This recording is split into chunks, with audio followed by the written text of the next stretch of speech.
বিশ্বনবী মসজিদুল হারামের পাশে দাঁড়িয়ে রাতের এশার সালাত আদায় করছিলেন। ওই টাইমে বিশ্বনবী সূরাতুল হাক্কা তেলাওয়াত করছিলেন। কোন সূরা? সূরাতুল হাক্কা বিশ্বনবী তেলাওয়াত করছেন। ওমরে ফারুক মন্ত্রমুগ্ধ হয়ে বিশ্বনবীর কণ্ঠের তেলাওয়াত শুনে, বিশ্বনবীর তেলাওয়াতের কণ্ঠ আমাদের কণ্ঠের মতো নাকি? বিশ্বনবীর কণ্ঠ কারি বাসাদের কণ্ঠের মতো?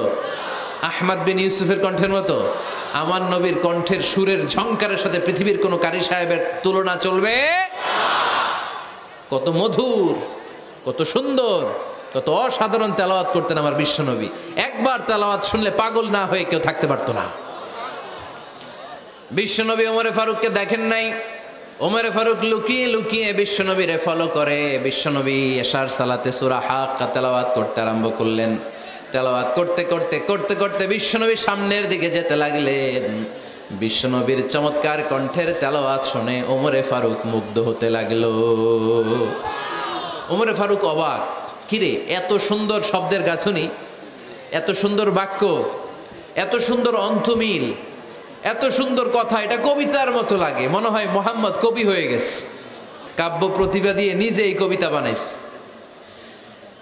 ওমরে ফারুক যখন মনে মনে ভাবলেন এগুলো মনে হয় মোহাম্মদ কবিতা পড়ে, মোহাম্মদ মনে হয় কবি হয়ে গিয়েছে। ইন দ্য মিন টাইম বিশ্বনবী তেলাওয়াত করছিলেন সূরা হাক্কা থেকে, ওয়ামা হুয়া বিকাউলি শাইরিন কলিলাম মা তুমিনুন। এই আয়াতের অর্থ হলো এটা কোনো কবির বানানো কবিতা নয়, তোমরা অল্প সংখ্যক লোকই এই কোরআনের উপরে ঈমান আনো। সুবহানাল্লাহ পড়ে। বিশ্বনবী ওমরে ফারুককে দেখছে নাকি? কথা কয় না, দেখেছে না? বিশ্বনবীর মতো তেলাওয়াত করে যাচ্ছেন।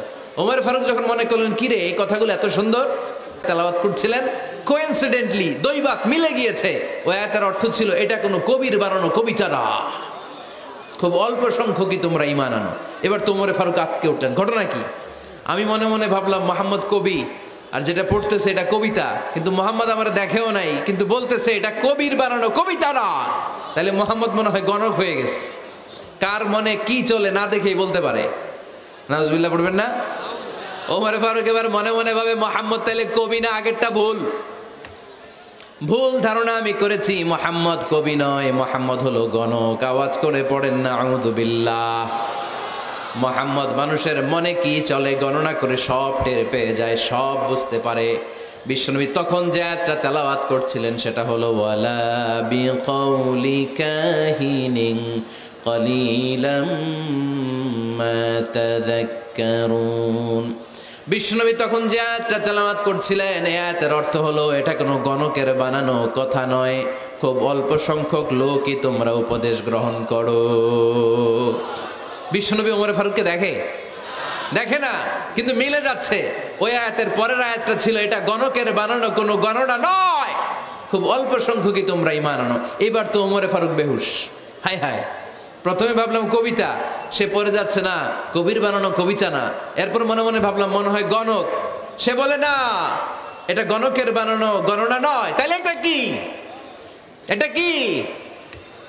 এটা কি পড়ে মোহাম্মদ, যার কণ্ঠের তেলাওয়াত শুনলে মানুষ পাগল হয়ে যায়।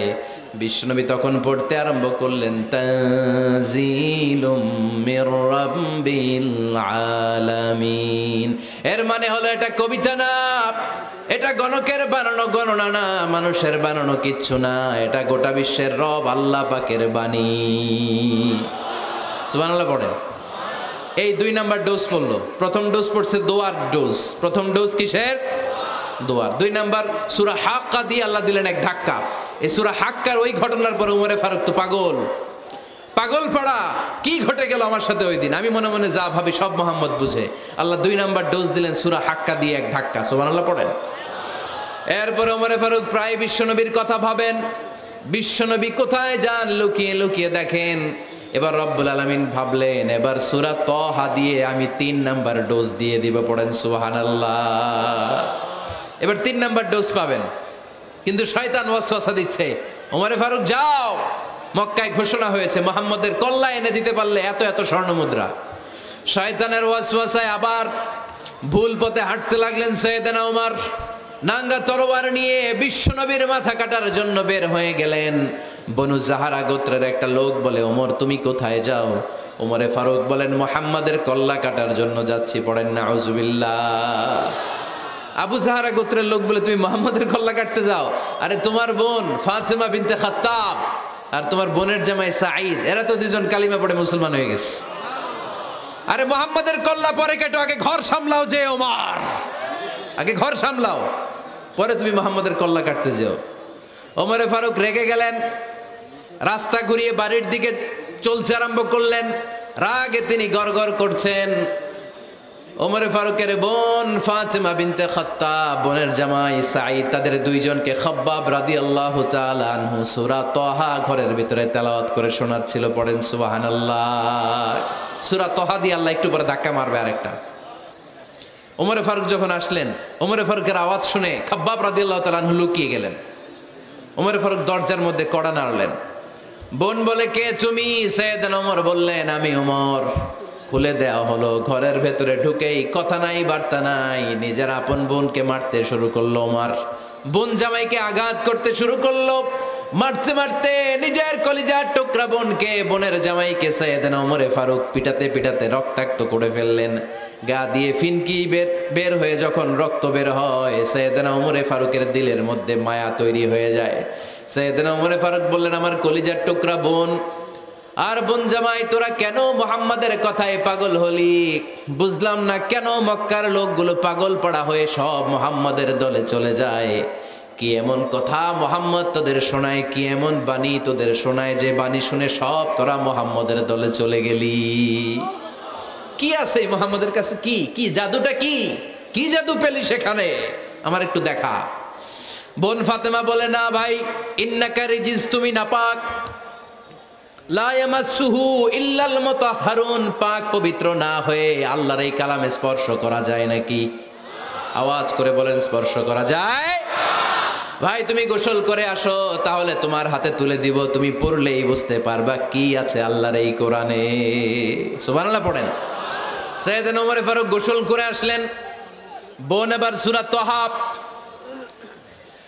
চামড়ার মধ্যে সূরাতু তাহার কিছু অংশ লিখে খাব্বাব রাদিয়াল্লাহু তাআলা আনহু লুকিয়েছিলেন। ওনার হাত থেকে সূরা তাহার অংশটা নিয়ে সাইয়েদনা ওমর ফারুকের বোন ওমর ফারুকের হাতে দিয়ে বলল, ভাই তুমি আসার আগে এই অংশটা সবাই মিলে তেলাওয়াত করছিলাম। ওমর ফারুকের হৃদয়টা তখন একেবারে নরম, কারণ আগে ধাক্কা খাইছে কয়টা, এবার দিবে সূরা তাহার ধাক্কা।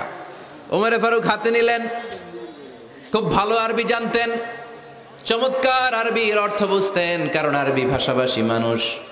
হাতে নিয়ে নজর দেওয়ার পরে ওনার চোখ দিয়ে দাঁড় দাঁড় করে পানি বের হয়ে গেল।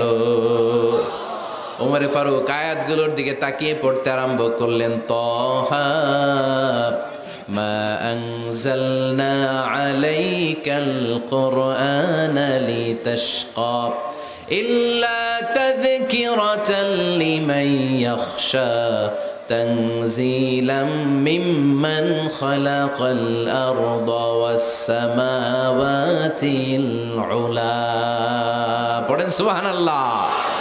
উনি পড়তে আরম্ভ করলেন, তাহা মা আনজালনা আলাইকাল কুরআনা লিতাশকা, এই কোরআনকে হতভাগা জাতি হিসেবে থাকার জন্য তোমাদের উপর নাজিল করি নাই। তানজিলাম মিম্মান খালাকাল আরদা ওয়াস সামাওয়াতিল উলা, এটা ওই রবের পক্ষ থেকে, ওই সত্তার পক্ষ থেকে নাজিল হয়েছে যেই রব জমিন তৈরি করেছেন, যেই রব বিশাল সুবিশাল আকাশও তৈরি করেছেন। সুবহানাল্লাহ পড়েন। সূরা তাহার এই চমৎকার অসাধারণ শব্দ গাঁথুনি দিয়ে এই আয়াতগুলো যখন পড়তে আরম্ভ করলেন, ওমরে ফারুক আর নিজের উপর ব্যালেন্স রাখতে পারলেন না, আর ধরে রাখতে পারলেন না। এবার ডাইরেক্ট অ্যাকশন। এবার কি? 3 নাম্বার ধাক্কা খেয়ে, সূরা তাহার ধাক্কা খেয়ে আর সামলাতে পারলেন না, পাগলের মতো হয়ে গেলেন। বলতে আরম্ভ করলেন, আইনা মুহাম্মদ, মুহাম্মদ কোথায়?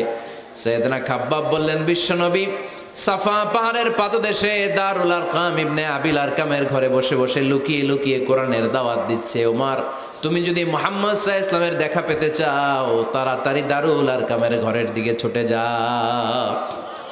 ওমর ফারুক তলোয়ার নিয়ে ছুটলেন, পাগলের মতো ছুটলেন, আর ধৈর্য ধারণ করতে পারেন না।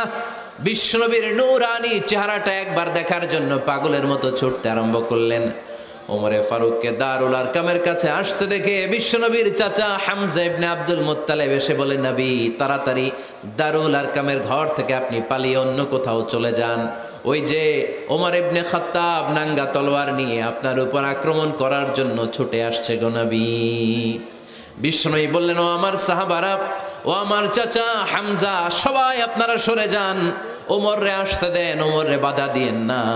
কারণ কিছুদিন আগে তাহাজ্জুদের নামাজ পড়ে আমি আল্লাহর কাছে একটা বিশেষ দোয়া করেছি, আমার মন বলছে ওই দোয়াটা আল্লাহ কবুল করতে শুরু করেছে। ওমরে ফারুক চলে আসলেন, এসে কোনো কথা নাই, চিৎকার দিয়ে বললেন, আশহাদু আল্লা ইলাহা ইল্লাল্লাহ ওয়া আশহাদু আন্না মুহাম্মাদান আবদুহু ওয়া রাসূলুহু। আমি সাক্ষ্য দিলাম আল্লাহ এক, অদ্বিতীয়, আল্লাহ ছাড়া কোনো ইলাহা নাই, নিশ্চয় আপনি মুহাম্মদ আল্লাহর বান্দা এবং রাসূল। সুবহানাল্লাহ পড়েন। এই কালমা শাহাদাতের ভেতরে আল্লাহর কথা, আমার নবীর কথা ঢুকিয়ে দিয়েছে কে? ঝিনুকের ভেতর লুকিয়ে থাকে যেমন মতি, ঝিনুকের ভেতর লুকিয়ে থাকে যেমন মতি, কালমা শাহাদাতে আছে আল্লাহর জ্যোতি, কালমা শাহাদাতে আছে আল্লাহর জ্যোতি। পড়েন, ঝিনুকের ভেতর লুকিয়ে থাকে যেমন মতি, ঝিনুকের ভেতর লুকিয়ে থাকে যেমন মতি, কালমা শাহাদাতে আছে আল্লাহর জ্যোতি, কালমা শাহাদাতে আছে আল্লাহর জ্যোতি। পড়েন আল্লাহু আকবার। ওই শাহাদাতের জ্যোতি সাইয়েদনা ওমর ফারুকের হৃদয়টারে উজালা করে দিল। দুনিয়ার সব ভয়কে পেছনে ফেলে এক আল্লাহর ভয়কে অন্তরে ধারণ করে আওয়াজ করে পড়লেন, আশহাদু আল্লা ইলাহা ইল্লাল্লাহু ওয়াহদাহু লা শারীকা লাহু ওয়া আশহাদু আন্না মুহাম্মাদান আবদুহু ওয়া রাসূলুহু। পড়েন সুবহানাল্লাহ। তিনটা ধাক্কা। প্রথম ধাক্কাটা দোয়া, দ্বিতীয় ধাক্কা হাক্কা, তৃতীয় ধাক্কা সূরা তাহা। তিনটা ধাক্কার মাধ্যমে সাইয়েদনা ওমর ফারুককে মুসলমানদের লিডার বানায় দিল কে?